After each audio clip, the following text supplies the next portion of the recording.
morning, guys. Hey. In this video, we wanted to kind of talk about the different types of vehicles that you can get into when you get into expediting and kind of the pros and cons that we feel on each type of vehicle. And why we chose to go in a straight truck. There's lots of options out there that we could have done. Out of the three options in expediting, you got cargo van, straight truck, and tractor trailer. There are tractor trailers out that do expediting, and then the most common is straight trucks and cargo vans, because most expedited freight is smaller or LTL types of loads, which is less than truckload, that don't require a big 53-foot trailer, but there are 53-foot expedite loads out there. Starting with the cargo van, there's a lot of pros to being in a cargo van.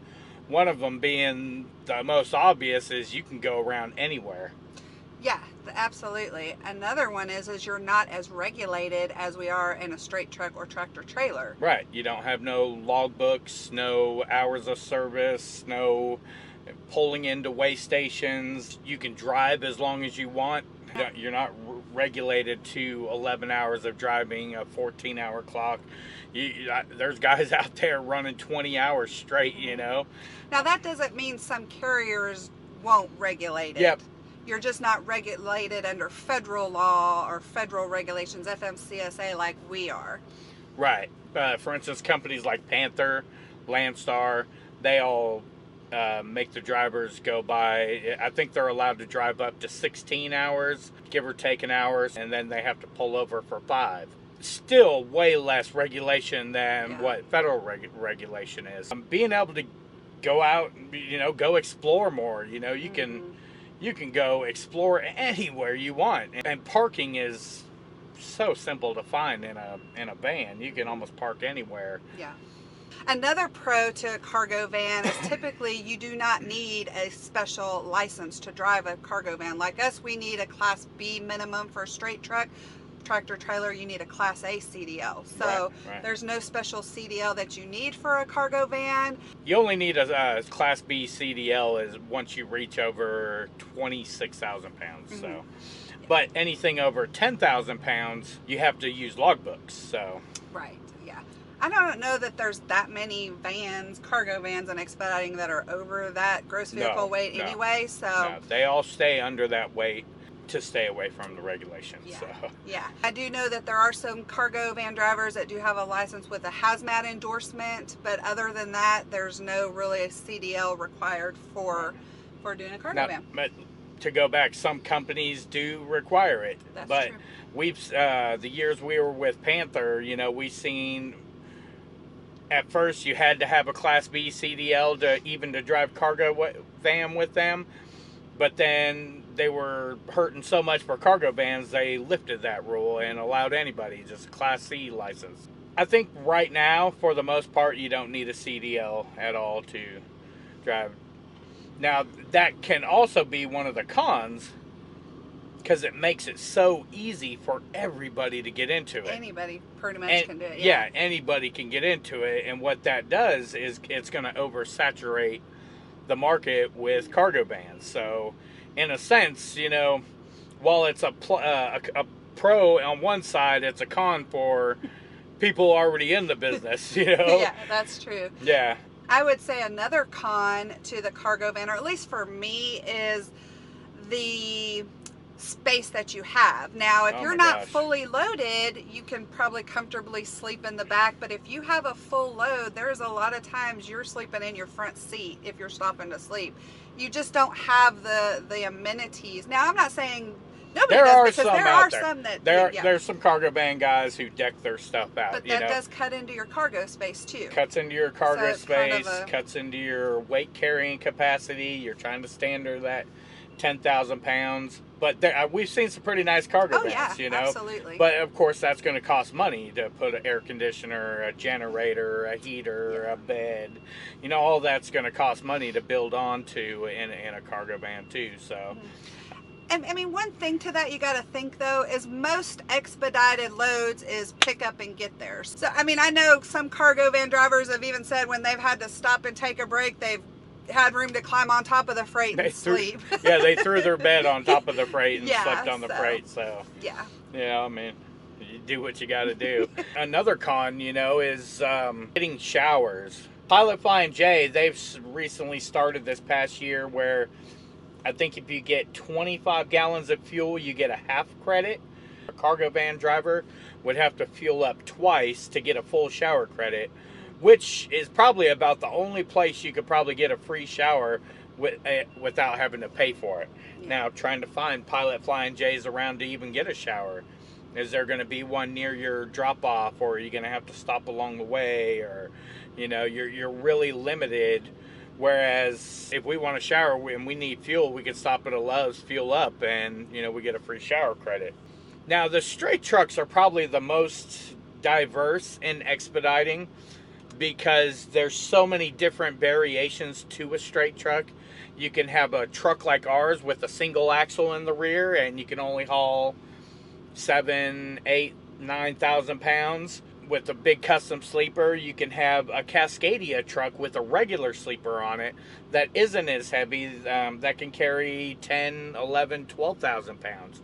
You can have trucks with dual axles in the rear that can carry more weight. You can have trucks with lift gates and dual axles. You can have reefer trucks. You can, you know, so there's a really huge variation between the type of trucks. Let's talk about the pros first. One of the pros is most of the Expediter trucks out here have these big sleepers. That's a very big pro. Yeah, it allows you to stay out longer because you have more amenities. Which allows you to make more money. Right, yeah, yeah, absolutely. It gives you more comforts. It just gives you more comforts out here on the road. Which one of the pros to me with that is, you know, we can pretty much stop anywhere. We don't have to stop at a truck stop to stay. As long as there is truck parking or an RV parking spot, we can go there and park. Yep. Because we have everything we need in the truck. We don't need to go into the truck stop to use the restrooms, or the only time we really need to use a truck stop is for showers. Yeah. Everything else we have in the truck. And that's really a big pro for us. Yeah. Second, you know, I mean, we're smaller than a tractor trailer, so we can get into more places. Yeah. You know, if we want to take the weekend off and go explore something, we don't have to drop a 53-foot trailer somewhere to be able to go do something. Or, you know, if we pull into any kind of regular parking lot, we can take up as little as 2 parking spaces. You know, we're 40 foot long. I can park as long as they have the nose parking spots. We can fit in 2 of those, you know, and only take up 2 spots and not be a real big, other than a big eyesore maybe to the parking lot. But we're able to get into a lot of really small places, you know, and be able to go explore more. Those are the main reasons we chose straight truck. You know, we had thought about doing cargo van before. We had thought about doing tractor trailer before, but the straight truck just seemed perfect for what we wanted to do. Yeah. You know, sure, we could make more money in tractor trailer. Sure, we could go explore more in the cargo van. But in the straight truck, we're kind of right in the middle. We're in the happy medium. You know, we still make a good living, and we can still go get into tight places. Right. I think another pro with the straight truck is you do still have to have a CDL license, but you only need a Class B CDL. So you're not having to go through the steps of getting a Class A CDL as far as leasing on with somebody or a training through a particular company to get, or paying for training to get a Class A CDL. There's a lot of different ways to get your Class B CDL. School bus drivers, bread delivery trucks locally, ice cream, you know, just local kind of deliveries in your town. Yeah, that's a good pro. It's a lot easier to get a Class B than it is to get a Class A. Right. Cons are going to be hard for us because we love it so much. Yeah, we absolutely that's going to be a tough one. I guess one of the cons, and we don't see it as a con, but some might, depending on your qualifications and stuff, and what type of straight truck you're in, is the amount of weight you can carry. You are limited to how much freight you can carry in the back of one of these smaller trucks. Now, if you're in a truck with a double axle, that might not be as of a con to you, or if you don't have as many qualifications, that could be a really big con, you know. Some folks may see this as a con, as we are regulated by the same regulations as a tractor trailer is. Yeah. We have to pull into the weigh stations. We have to use logbooks, e-logs. All the same regulations we have to follow and abide by. Yep, we are federally regulated, so we don't see that as a con, though. You know, that I can see how some folks would, but for us, it's just another day at work. Yeah. You know, it's part of our job. I guess one con that may be perceived as a con with the straight trucks, especially if you're going to be driving for an owner, is a lot of owners want teams. And there are a lot of people that want to drive solo, which there's a lot of successful solo straight truck drivers. It can be done. Yeah. But when you're first getting started and trying to drive for an owner, sometimes it's hard finding an owner that will hire just a solo driver. Yeah, that could be a straight truck. That could be a big con for solo people trying to get into it. Yeah, absolutely. Good thing. Good. So those are the only cons we love it too much. Yeah, not a whole lot. And any of y'all that are driving any of these type vehicles or have driven any type vehicles, leave your pros and cons maybe that we have missed down in the comments. Yeah. So on the tractor trailer, you know, some of the pros with the tractor trailer is you'll make more money. You'll get more money. You're going to get a higher rate. You will.